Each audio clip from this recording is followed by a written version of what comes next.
الله والصلاة والسلام على رسول الله. تعلم العلم واقرأ تفز فخار النبوة، فالله قال ليحيى خذ الكتاب بقوة. أما بعد، حبايب قلبي تاني إعدادي في كل مكان، ازيك يا مالك؟ أهلا محمد، إن شاء الله رب العالمين. النهارده هنبدأ مع بعض النموذج الأول، النموذج الثاني في كتاب المدرسة الهندسة. هتلاقيه عندك في المعاد صفحة 105. ما تطولش عليك، بس ما تنساش إيه بقى؟ القلم الجميل وكشكولك وكتابك وكوباية الشاي الجميلة بتاعتك، ويلا بينا نبدأ. بسم الله. السؤال الأول بيقول لي اختر الإجابة الصحيحة من بين الإجابات المعطاة. المثلث الذي له ثلاث محاور تماثل هو؟ اتفضل مصطفى. المثلث المتساوي الأضلاع هو الذي له ثلاث محاور تماثل. السؤال الثاني، فارس، مجموع طولي أي ضلعين في مثلث نقط طول الضلع الثاني أكبر من طول الضلع الثاني. الصوت لو سمحت. السؤال الثالث بيقول لي مثلث متساوي الساقين طول ضلعين فيه 8 و6، فإن طول الضلع الثالث 8 و4. يبقى الضلع الثالث بيساوي 8 يا مستر، لأن هو قال لي مثلث متساوي الساقين، يبقى 8 4 8. طيب السؤال رقم 4، طبعا علشان نقدر نحل لازم نرسم اللي هو بيقوله. السؤال رقم 4، اتفضل يا يوسف. المثلث أ ب ج فيه قياس زاوية الب ب 130، يبقى أكبر الأضلاع طولا. حلو، أكبر الأضلاع طولا الضلع اللي هو الحرفين الناقصين دي ب، يبقى أكيد أ ج هو أكبر الأضلاع إيه؟ طولا. 5، المثلث س ص ع متساوي الساقين. تعال نرسم يا مستر المثلث س ص ع مثلث متساوي الساقين. طيب مثلث متساوي الساقين، قال لي ان السين ب 100، يبقى يا مستر احنا عارفين طالما مثلث متساوي الساقين يبقى زاوية القاعدة متساويتين او متطابقتين، يعني الزاوية دي قد الزاوية دي. طب لو انا عايز اجيب الصاد، يعني اقول له قياس زاوية الصاد هتساوي 180 ناقص ال 100 ناقص الرأس على الاثنين، يدينا 40 درجة. يبقى قياس الصاد بتساوي 40 درجة، وقياس العين أيضا 40، بس هو عايز الصاد، يبقى الصاد بتساوي 40 درجة. السؤال رقم 6، في الشكل المقابل س زائد الصاد بتساوي ن، فإن عايز قيمة س زائد صاد. طيب هحل المسألة دي بطريقة سهلة خالص بدون أي مشاكل. إيه هي يا مستر؟ دلوقتي أنا عارف إن المثلث اللي قدامنا ده، نركز بقى مع بعض مش عايز صوت. المثلث اللي قدامنا ده فيه زاوية الرأس ب 100 درجة، صح ولا غلط؟ قال لي آه. قلت له خلاص، يبقى الزاوية دي والزاوية دي مجموعهم بكام؟ قال لي مجموعهم ب 80. قلت له كويس جدا. طيب ليه قال لي ب 80 ليه؟ قلت له يا عم مش هو المثلث 180 الرأس ب 100، هيتبقى من ال 180 كام؟ 80. يبقى دي الزاوية دي زائد الزاوية دي يدي 80 درجة. قال لي كويس. قلت له مش انت لو مسكت دول جمعتهم، ركز كده معايا، السين زائد وليكن النقطة دي هيدي 180 درجة؟ قال لي اه. طيب ولو مسكت دول كده زاوية مستقيمة، لو مسكت الصاد زائد النقطة دول يدي 180 درجة؟ قال لي يا مستر لحد دلوقتي كويس جدا، إن السين والزاوية اللي جوه 180 والصاد والزاوية اللي جوه 180. طب إيه رأيك لو جمعت السين زائد النقطة وجمعت عليها الصاد زائد النقطة الثانية، كل ده هيساوي 180 و180 يبقى كام؟ يبقى 360. قال لي يا مستر لحد دلوقتي كويس جدا. قلت له طب انت كنت عارف ان النقطة دي والنقطة دي مجموعهم بكام؟ 80. يبقى لو شطفت يبقى النقطة دي والنقطة دي يبقى اقول س زائد الصاد زائد النقطة دي والنقطة دي، احنا كنا عارفين ان هم بكام؟ ب 80. كل ده هيساوي 360 ايه؟ درجة. ونبدأ نحلها كأنها معادلة بكل سهولة وبكل بساطة. يبقى س زائد الصاد هتساوي 360 ناقص ال 80 هتساوي كام؟ 280 درجة. يبقى السين زائد الصاد هتساوي كام يا باشمهندس؟ 280 درجة. واضح؟ طيب ما فهمتهاش ممكن توقف الفيديو وترجع تسمعها تاني وتالت وعاشر لحد ما تفهم المسألة بتاعتك. طيب ندخل على السؤال الثاني اللي هو أكمل ما يأتي. يلا يا رضوى حل معايا السؤال الأول. هرجع لك دلوقتي يا مالك. ماشي. إذا كان قياس إحدى زوايا المثلث قائم الزاوية يساوي 45. ارسم المثلث قائم الزاوية أهو. مثلث قائم الزاوية. إحدى قياس زوايا المثلث قائم الزاوية 45، يبقى أكيد دي بكام من غير ما أتعب؟ برضه أكيد دي لان يبقى اصبح المثلث بتاعنا ايه؟ تساوي الساقين. يبقى كان المثلث متساوي الساقين. نصيحة لطلاب تانية إعدادي، ما يجيلكش مسألة في الهندسة ويقول لك مثلث أ ب ج أو س ص ع فيه س ص أو س د أو أ د متوسط أو أيا كان يعني، وتسيبها له وتحلها بدماغك. ارسم وارسم اللي هو بيقوله واستنتج إجابتك من اللي هو بيقوله. خلاص كده يا باشمهندسين؟ طيب السؤال رقم 2، طول اي ضلع في المثلث ومجموع طولي الضلعين الاخرين. مين اللي على نور احمد؟ في الامتحان احنا متعودين يا مستر ان هو بيقول لي ايه؟ مجموع طولي اي ضلعين. هنا الصوت ده عشان الصوت بس والتصوير. مجموع طولي اي ضلعين اكبر من طول الضلع الثالث، صح؟ طب هو قال لي بقى ان الضلع الثالث ومجموع طولي اي ضلعين لا يا مستر اصغر منه. يبقى الضلع الثالث مجموع الضلعين اكبر من الثالث. طب لو الضلع الثالث اصغر من مجموع الضلعين. طيب اذا كانت القطعه المستقيمه ا ب تطابق القطعه المستقيمه س ص، فان ا ب ثانيه بتساوي س ص. يا مستر هو ايه الفرق؟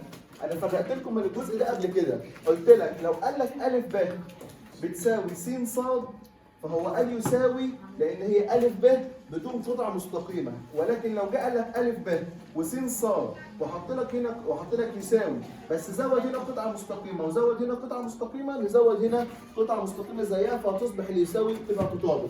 يبقى لو بنقارن ما بين قطعه مستقيمه وقطعه مستقيمه متساويه فنقول عليها يطابق القطعه المستقيمه تطابق القطعه المستقيمه، ولكن لو هنتكلم في اليساوي لا، يبقى الالف باء بتساوي س ص، لان دي معناها طول الف باء ودي معناها طول س ص، والاطوال متساويه مش متطابقه.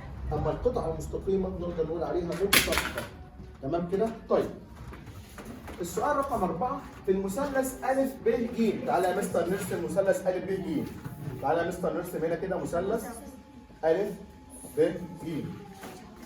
اذا كان قياس الالف استنى ده ايه الب ب 90 يعني مثلث قائم يعني. تعالى نرسم مثلث قائم. تعالى نرسم مثلث قائم. ا ب ج. قايل لي يا مستر الالف ب 30 وقياس زاويه الب بتساوي 90 والجيم بتساوي 60 درجه. حلو. فان ب ج ايه العلاقه بين الب ج والالف ج؟ مين العلاقه دول؟ اتفضل يلا. ب ج نص ألف س. ب ج بتساوي نص. ممتازه جدا يا بسنت. يبقى الضلع المقابل للزاويه 30 بيساوي نص الوتر. طب الوتر اسمه ا ج والضلع المقابل للزاويه 30 اسمه ب ج، فنقول له بقى الضلع المقابل للزاويه 30 اللي هو ب ج بيساوي نص الوتر، يبقى ب ج بتساوي نص ا ج. طيب محور تماثل القطعه المستقيمه هو المستقيم. اتفضل يلا. محور تماثل القطعة المستقيمة والمستطيل العمودي عليها من المنتصف. ممتازة. لا، محور تماثل القطعة المستقيمة هو المستقيم العمودي عليها من منتصفها. العمودي عليها من منتصفها. حد عنده مشكلة أكمل؟ طيب ندخل السؤال الثالث ألف. سؤال مهم جدا جدا جدا وهو بالنسبة لنا هدية حافظة. يلا رتب هو بيقول لي رتب تصاعدي قياسات الزوايا. يبقى المفروض ان انا ارتب الاضلاع وبناء عليها ارتب الزوايا. طيب هو قال لي تصاعده من الصغير للكبير، مين اصغر حاجه هنا؟ يبقى نقول له بما ان ب ج اصغر من ا ج اصغر من ا ب، اذا قياس زاويه اصغر من قياس زاويه اصغر من قياس زاويه. طبعا يا مستر. طب يا ترى قياس يلا حفصه قياس مين؟ الالف اصغر من قياس مين؟ الب اصغر من قياس مين؟ الجيم. وبكده المساله بتاعتنا خلصت، خدنا الدرجه كامله. خلاص كده يا باشمهندسين؟ طيب المساله دي مهمه جدا والمساله دي بتاعت امتحانات، ركز في المساله دي جدا جدا جدا. مين على الدور؟ يلا يا روما اتفضلي. في المثلث ا ب ج بما ان قياس الجيم بتساوي 30 قياس زاويه الجيم بتساوي 30 درجه وقياس الب بتساوي وقياس زاوية الب بتساوي 90 درجة. طيب خلينا نستفاد ماشي، وعندي يا مستر كمان الألف ج بتساوي 9 سم. تقدر تستفادي من المعلومات اللي انت قلتها دي وبعدين نكمل؟ هتستفادي ايه؟ انا يا مستر عادي جدا، هو دلوقتي انت قلت لي زاويه ب 30 صح؟ فالضلع المقابل للزاويه 30 بيساوي نص الوتر، يبقى نستنتج من كده ان الضلع المقابل للزاويه 30 اللي هو ا ب بيساوي نص مين؟ طب الوتر اسمه بكام؟ ب9، يبقى نص ال9 ب4.5، يبقى انا دلوقتي جبت طول ا ب بكام؟ يبقى ده كده جبت المطلوب اللي هو عايزه. مش لازم بالترتيب، انا هحلها بدماغي وزي ما تيجي مش لازم بالترتيب يعني. دي اول حاجه. طيب مين يكمل معايا؟ كملي معايا؟ طب يلا. هقول له يا مستر بما ان ده المنتصف، صوت لو سمحت، ده المنتصف ا ج، اذا ب د متوسط، مش هو ده في المنتصف يبقى ب ده المتوسط. طب المتوسط الب ده خارج من راس ايه؟ يبقى اقدر استنتج ان المتوسط ب ده بيساوي نص الوتر ولا ما اقدرش؟ لان المتوسط الخارج من راس القائمه بيساوي نص الوتر، يبقى نص ال9 كام؟ 4.5 سم. يبقى يا مستر ب د المطلوب ده انا جبته ب4.5 سم، كويس جدا. طب يا مستر نعم، بما ان ه منتصف ب ج، يبقى نقدر نقول ان ا ه ايه؟ متوسط. ا ه ايه؟ لحد دلوقتي زي الفل. انا ملاحظ ان ا ه متوسط وب د المتوسط قطعه في نقطه الميم، يبقى نقدر نقول، ركز بقى معايا، اذا ميم نقطه تلاقي متوسطات المثلث ا ب ج. حد عنده مشكله؟ طيب يا مستر، هي نقطة تلاقي متوسطات المثلث بتعمل ايه للمتوسط؟ جزئين. من كام لكام؟ من 1 ل2 من جهة القاعدة ومن 2 ل1 من جهة الرأس. يبقى من جهة الرأس يبقى 2 إلى 1، من جهة القاعدة 1 إلى 2. هو يبقى طيب تعالى بقى نكمل كده بهدوء خالص.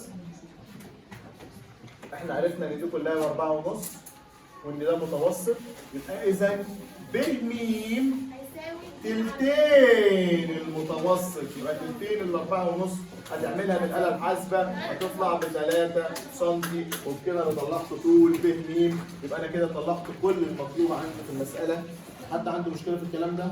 المسألة خلصت، يبقى ده كده انا خلصت السؤال الثالث رقم ب. ندخل على السؤال الرابع رقم أ. طيب يا مستر، انا لما بصيت في المسألة بتاعتي لقيت فيها كام مثلث؟ ابدا اشتغل في المثلث الاول واستنتج منه معلومات واسميها المعلومه اللي انا استنتجها رقم 1، واشتغل في المثلث الثاني واستنتج منه معلومات واسميها المعلومه رقم 2، وابدا استفاد من المعلومتين اللي انا طلعتهم. طب يا مستر، اول حاجه هنبداها في انه مثلث؟ والله براحتك، انا ممكن ابدا في المثلث ب د ه، يبقى لازم اقول له في المثلث، يبقى انا لازم احدد المثلث اللي انا هشتغل فيه. في المثلث ب د ه، بما ان قياس زاويه الدال بتساوي 90 ايه؟ وقياس زاويه اله بتساوي كام درجه؟ 30. طيب يا مستر، مثلث قائم الزاويه في زاويه ب 30، يبقى الضلع المقابل للزاويه 30 بيساوي نص ايه؟ طيب مين هو الضلع اللي قصادها؟ ب د، يبقى نقدر نقول له اذا ب د بيساوي نص الوتر. الوتر بالنسبه لنا هو الضلع المقابل للزاويه القايمه. طب دي الزاويه القايمه، مين الضلع اللي قصادها؟ يبقى نص، يبقى ب د بتساوي نص ب ه، ودي المعلومه الاولى. طيب كده انا خلاص استفدت من المثلث ده بالمعلومه الاولى. ابدا اروح للمثلث الثاني، اقول له في المثلث ا ب ج، بما ان قياس زاويه الب بتساوي 90 درجه وده المنتصف ا ج، ده في المنتصف، يبقى ب د متوسط، اذا ب د متوسط.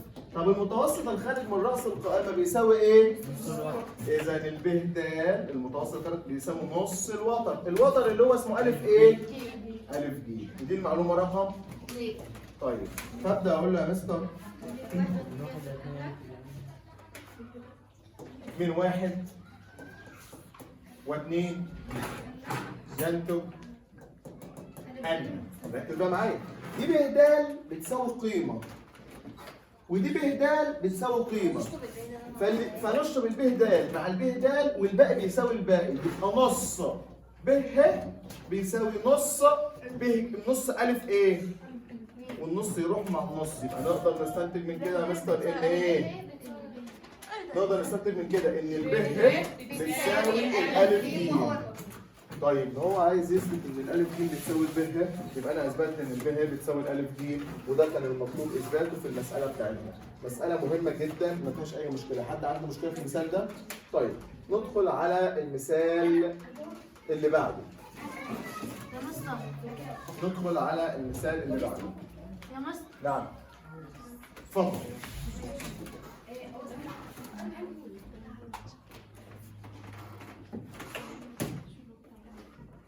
لا البطارية اللي بعده مين يحل معايا؟ قول يا رفيع. مش بما ان الف د قولي. بما ان الف د بيساوي ج. بما ان شايف المعلومة اللي هو خلي بالك، بما ان ألف د بتوازي الب ج، بما ان الألف د بتوازي الب ج، إذا اذا قياس الدين قياس زاوية د ألف ج هتساوي قياس زاوية الج بتساوي كام درجة؟ 30 درجة ايه؟ بالتبادل، عشان ده حرف ايه؟ عشان ده حرف الزد. تمام. ماشي. بما ان مجموع قياسات المثلث يبقى دي جبناها ب 30.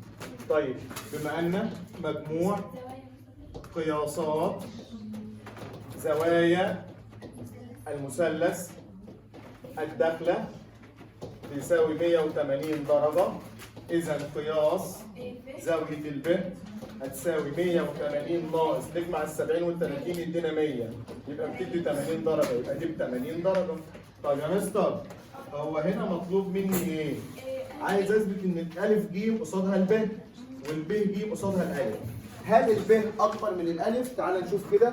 بما ان فعلا يا مستر قياس الب ب 80 وقياس الالف ب 70 صح؟ يبقى قياس الب اكبر من الالف ولا لا؟ يبقى نقدر نستنتج من كده ان الالف ج اكبر من الب ج، وده المطلوب اثباته في المساله بتاعتنا. حد عنده مشكله في المساله دي؟ يبقى المساله دي احنا استفدنا منها يا مستر فيها جزء تراكمي اللي هو الجزء التوازي. يبقى قياس زاويه بتساوي زاويه بايه؟ بالتبادل. تمام كده يا باشمهندسين؟ حد عنده مشكله في الكلام ده؟ طيب ندخل السؤال الخامس والاخير في النموذج بتاعنا. بيقول لي اكمل اذا اختلف قياس زاويتين في مثلث فاكبرهما في القياس يقابلها ضلع اكبر في الطول، واصغرهما في القياس يقابله ضلع اصغر في الطول. طيب عندنا مسألة مهمة جدا ومسألة جميلة، عايز اثبت فيها ان س عين اكبر من ص عين. مين يحل معايا؟ طيب اولا كده يا مستر نركز مع بعض. مين يحل معايا المثال ده؟ طيب هو انت هتقدر تستفاد بالراحه خالص، انت هتقدر تستفاد ان من التوازي، يعني هو بيقول ان الالف ب بيوازي ايه؟ السين صاد، يبقى الزاويه دي بتساوي الزاويه دي بالتبادل. طيب هو بيقول ان الالف ده الف ب ينصف زاويه صاد الف عين، يعني الحته دي قد الحته دي. طيب عايز ابرهن ان او هثبت ان ايه يا مستر اللي انت عايز تثبته؟ عايز اثبت او ابرهن ان س عين اكبر من صاد عين. طيب مين يحل معايا؟ طيب لو جينا نتكلم مع بعض بهدوء خالص، كل شغلانتنا هنستفاد من التوازي، يعني كل شغلانتنا ان احنا نحل المساله عن طريق التوازي. بمعنى لو جيت اول حاجه قلت بما ان الف ب بتوازي س ص، ألف باء بتوازي س إيه؟ طيب الزاوية دي هتساوي الزاوية دي يا مستر بالتناظر، عشان لو أنت ركزت معايا حرف الإف ده ولا لأ؟ العصاية بتاع الإف تحتها زاوية، والعصاية بتاع الإف تحتها زاوية، والزاوية اللي تحت العصاية بتساوي الزاوية اللي تحت العصاية. يبقى نقدر نقول له بما أن ألف باء يوازي س ص، إذا هستفاد إن قياس زاوية السين اللي فوق هتساوي قياس زاوية ب ألف عين. بإيه؟ بالتناظر عشان دي حرف الإف. طيب يا مستر ممكن نحط هنا نجمة ولا مش ممكن؟ لا عادي جدا مفيش مشكلة. كويس.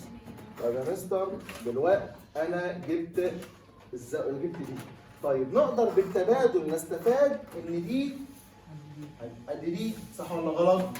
نقول له كده يا مستر إذا برضه هنستفاد، إذا يعني أنا هستفاد تاني إن قياس زاوية س ص ألف، لا س ص ألف هتساوي قياس زاوية ص ألف ب أو ب ألف ص بالتبادل. طيب كويس جدا. طيب يا مستر ركز بقى معايا. أنا عندي ركز كده، أنا عندي الزاوية دي بتساوي الزاوية دي صح؟ طيب الزاوية دي اهي نركز كده مع بعض. الزاوية دي قصادها مين؟ قصاد عين. طيب لو أنا جبت تعالى سيبك من كل ده، هو بيقول لك اثبت أن س إيه؟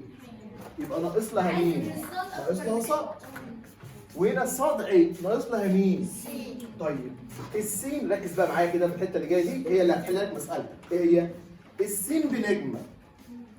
أما الصاد بنجمة وفي حتة هنا فاضية اهي. ما الصاد دي كلها عبارة عن نجمة وحتة إيه؟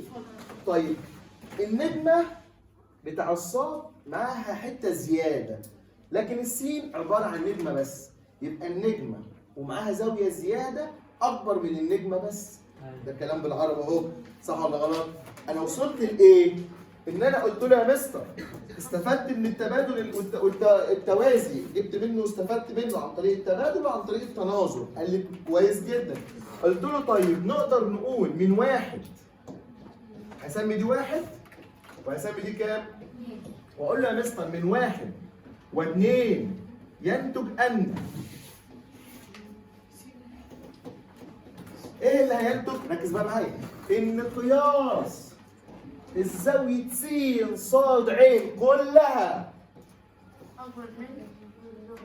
أكبر من قياس السين، لأن س ص عين كلها عبارة عن نجمة ونقطة أو نجمة وزاوية، أما السين عبارة عن نجمة بس. يبقى النجمة وزاوية أحسن ولا النجمة بس؟ لا نجمة وزاوية. يبقى الزاوية س ص عين كلها أكبر من قياس زاوية إيه؟ طيب خلاص طالما زاوية أكبر من زاوية إذا الضلع اللي قصاد س ص عين اللي هو س عين أكبر من اللي قصاد السين اللي هو الصاد إيه؟ وده المطلوب في المسألة بتاعتنا. يبقى المسألة بتاعتنا بتعتمد النهارده على التوازي، على أولى إعدادي.